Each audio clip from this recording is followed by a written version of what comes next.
Hello viewers, আসসালামু আলাইকুম। Welcome to Jerin scoop. প্রচণ্ড তাবদাহর পরে আমার শহরে আজ ঠিক প্রচণ্ডই বৃষ্টি পড়েছে। যতটা গরম ছিল ঠিক ততটাই বৃষ্টি পড়েছে, আল্লাহর রহমতের বৃষ্টি। আপনাদের কার কার শহরে এভাবে বৃষ্টি পড়েছে?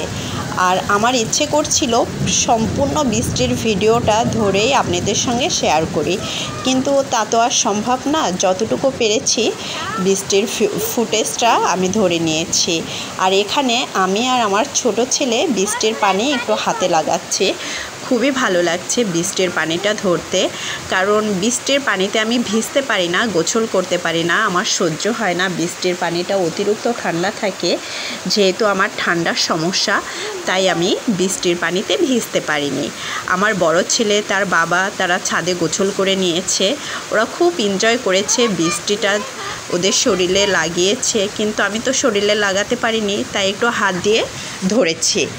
আর দেখেন পুরো ছাদটা বৃষ্টির পানিতে একদম ভরে গেছে, পুকুর হয়ে গেছে। পুকুরে যেরকম পানি থই থই করে, ছাদেও বৃষ্টির পানি থই থই করছে।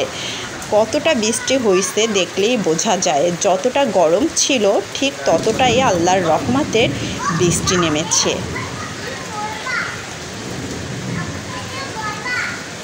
শুধু ছাদই পানিতে ভরে যায়নি, আমার এখানে রোডেও পানি জমে গেছে, আপনাদের সঙ্গে শেয়ার করছি।